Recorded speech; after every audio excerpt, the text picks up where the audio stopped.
Hey everyone, welcome back. Thank you so much for joining me for another video. I want to address something that might sound a bit cheesy but is crucial. If you enjoy my content, I'd really appreciate it if you could hit the subscribe button. It's completely free, and on YouTube you can subscribe to as many channels as you like. Also, don't forget to click the notification bell. This will notify you whenever I post new content because, admittedly, I can be a bit sporadic. Additionally, hitting the like button helps you to understand that you appreciate the video, and it encourages them to share it with others who might enjoy it. Okay, boring stuff aside, let's dive into something fun. Lately, I've been obsessed with these adorable little headbands from Claire's Accessories. They're small and not like the ones I used to wear as a kid that made me look like a little mouse. These are perfect for tiny ears like mine. Check out this funny photograph of a headband I found. My stepmom discovered it, and it's just too adorable. The contrast with the headbands we wore as kids is hilarious. Now, shifting gears to the royal scene, there's a lot happening with the royal family. Brace yourself for an emotional roller coaster in this video. We'll cover Harry's court case, heartwarming Christmas moments with the Queen and adorable children, and a touching charity fundraiser. Let's start with Prince William's involvement in a charity fundraiser. He surprised a determined mother who's raising awareness and funds for suicide prevention in honor of her daughter Brodie, who tragically took her life at 16 in 2020. This mom, Emma, is pulling a massive resin horse to attract attention and raise awareness. The coverage on social media is helping her cause, leading to more donations. I even donated through their website, and it was heartening to see how Prince William's surprise appearance boosted her visibility, attracting more help and attention for her journey. Speaking of surprises, Prince William's gesture was genuinely heartwarming. It wasn't a planned royal event, but his unexpected support garnered immense social media attention, helping Emma reach her fundraising goal. It's gestures like these that make you appreciate Prince William even more. Now onto something lighter. A YouTuber, Lady Colin Campbell, recently unleashed a fiery rant about Meghan, sparking a trending hashtag. It's quite the spectacle, and if you're curious, I'd recommend watching it for a good laugh. Another YouTuber, HG Tutor, made intriguing observations about Meghan's paparazzi photos and videos, especially regarding her staged appearances. His insights shed light on the orchestrated nature of some of Meghan's public moments. There's this bizarre but fascinating trend of Meghan's staged paparazzi walks, particularly the recent Christmas Carol concert. Tutor highlighted specific inconsistencies in Meghan's behavior during these moments, emphasizing the seemingly contrived nature of her actions. The scrutiny on Meghan's staged appearances raises questions about the sustainability of her public image and her association with certain individuals, sparking discussions about her future career endeavors. The acknowledgement of finding freedom as a deeply involved hagiography sheds light on Meghan's apparent engagement in the content, especially noticeable in In-Game. The information relayed in the latter seemingly stems indirectly from Meghan, possibly shared through friends with her consent. However, it's evident that Omid has sourced information either directly from Meghan or through Harry. Meghan's actions seem to have adversely affected any prospects for a talent agency seeking to represent her due to her immense popularity as the Princess of Wales and the public's favor toward the monarchy. The incessant attacks and the persistence of framing these incidents as racially motivated reflect a skewed narrative, notably concerning discussions about the appearance of a potential baby, considering Meghan's biracial heritage contrasted with Harry's fair complexion. The scrutiny doesn't necessarily correlate with racism. Consequently, it's plausible that William Morris and Deborah might reconsider retaining Meghan as a client, considering her seemingly self-destructive and toxic behavior. The discussion extends to the orchestrated paparazzi outings, which appear as a unique strategy possibly exclusive to Meghan among William Morris Endeavor's clients.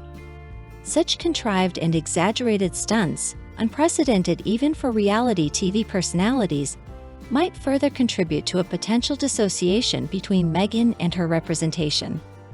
Speculation looms regarding the likelihood of her discreet departure from the agency.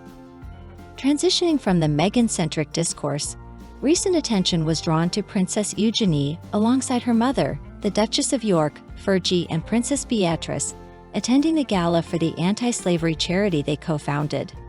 The striking photographs capturing the trio radiated a profound beauty, particularly showcasing Princess Beatrice, who exuded a remarkable glow.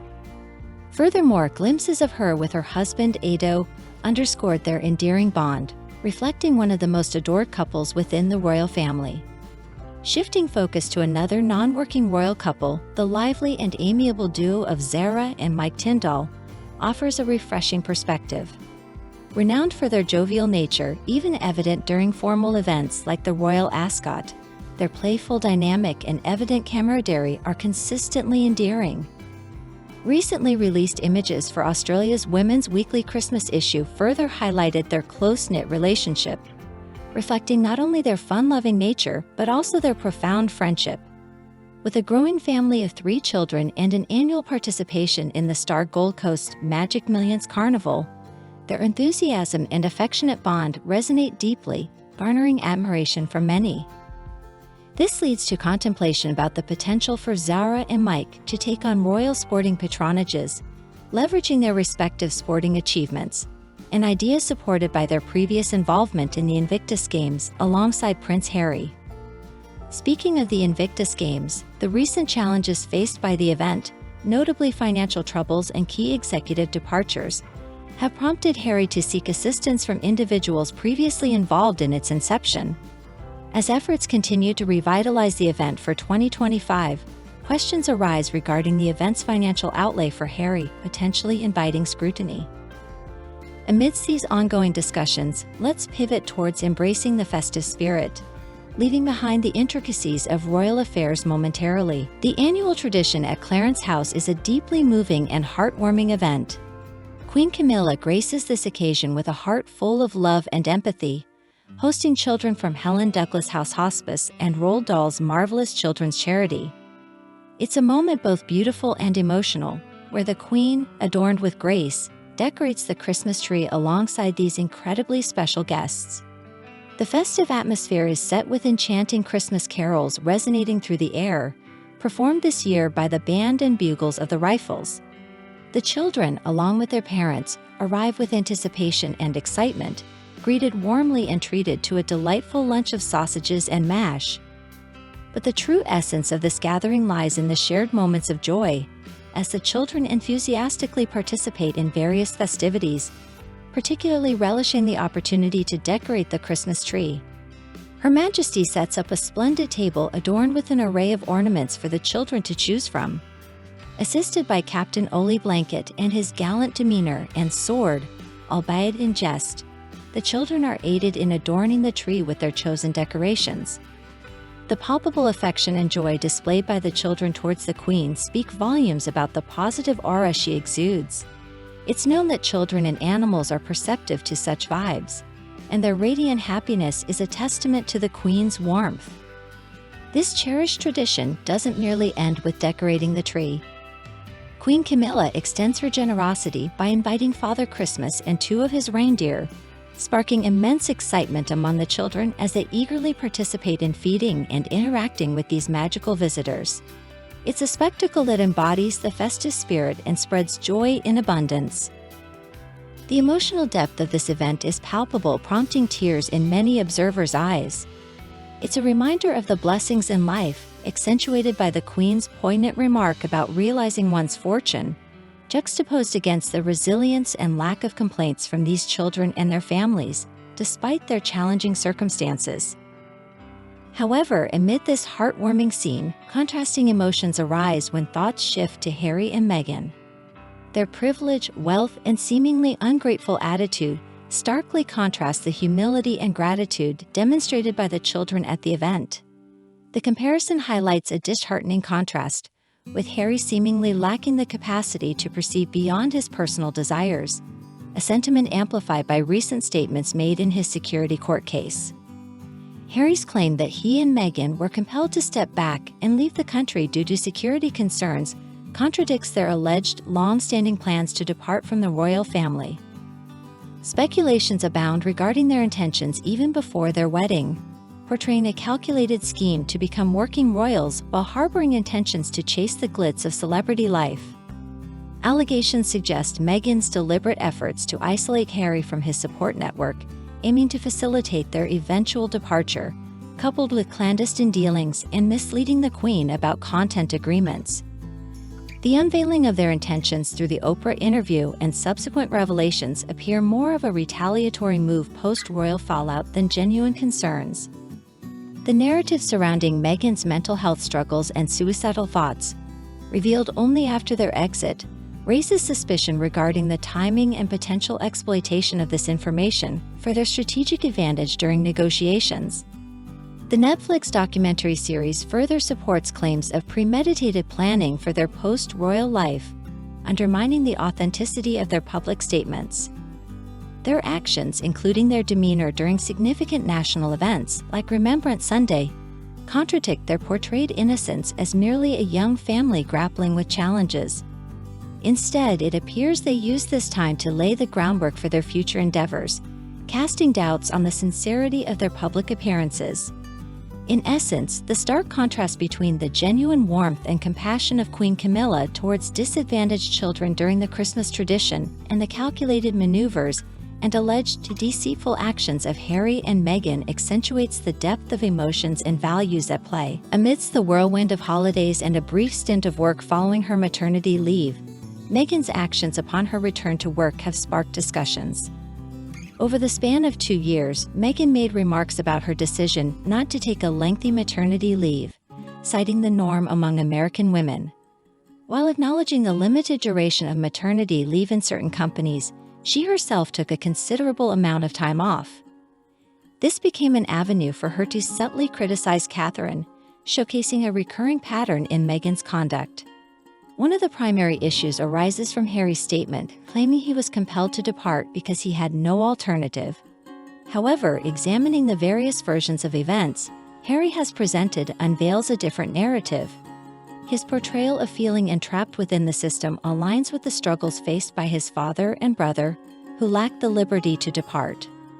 The couple's relocation to the United States in 2020 marks a shift in their lives, with Harry expressing a newfound sense of freedom, contrasting the perceived entrapment of his family. Yet, Harry's evident discontent with England doesn't solely account for their departure. His narrative shifts towards fleeing for his family's safety, a sentiment that in the context of global crisis and life-threatening situations might seem exaggerated. Their move to California appeared more aligned with leveraging their royal connections rather than fleeing imminent danger. Despite their initial intent to establish an autonomous royal presence in America, this plan was thwarted by the Queen's intervention. Their abrupt departure, announced via the Sussex Royal website, depicted a desire to carve a distinct progressive role within the institution, while professing unwavering support for the Queen and an intent to uphold royal traditions in raising their son Archie. However, this stance juxtaposed sharply against subsequent allegations of racism within the royal family, contradicting their initial claims of mutual collaboration. Their envisioned arrangement, seeking to retain royal privileges while pursuing independent commercial ventures, underscored a desire for taxpayer-funded security, irrespective of their global engagements. This included a request for international protection, equating to security expenses incurred by governments during their travels, whether for leisure or business purposes. Notably, their grievances regarding mistreatment and racial bias within the royal household lacked substantial validation, with no corroboration from their close associates. Despite the Queen's concession of allowing them to retain the Frogmore residence, originally bestowed as a wedding gift, subsequent events, particularly their revealing interview with Oprah, led to the revocation of Harry's military roles, royal patronages, and the Commonwealth Trust membership. Their response to these consequences transitioned into a confrontation, dragging various contentious issues like mental health, race, financial matters, and even Princess Diana's legacy into the fray. The utilization of their child within this narrative further heightened tensions, presenting a meticulously orchestrated emotional appeal that resonated during their Oprah interview. Harry's recent assertion about the UK being central to their children's heritage raises questions. especially when juxtaposed against their actions and statements post-departure. While emphasizing the importance of heritage, it's pivotal to recognize that family, not just geographical roots, form an intrinsic part of a child's identity.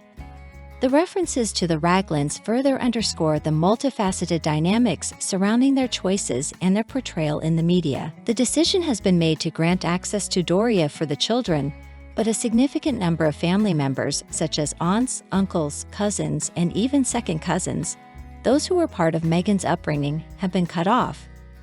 This includes the entire Markle family, well known to be estranged.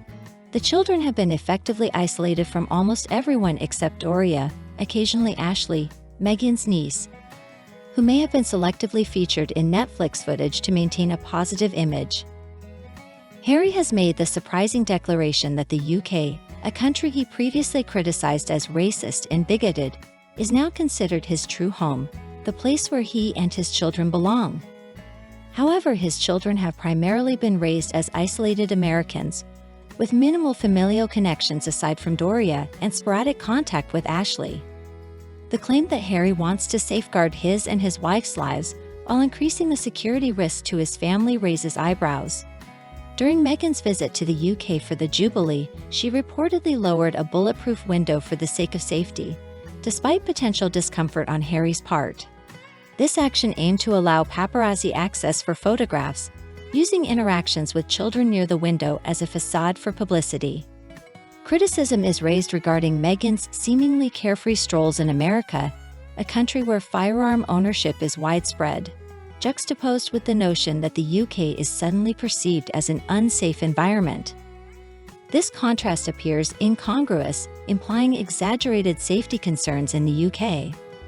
The inconsistency in Harry and Meghan's narratives, constantly evolving through interviews, documentaries, magazines, podcasts, and Oprah's discussions, demonstrates their struggle to maintain a cohesive story.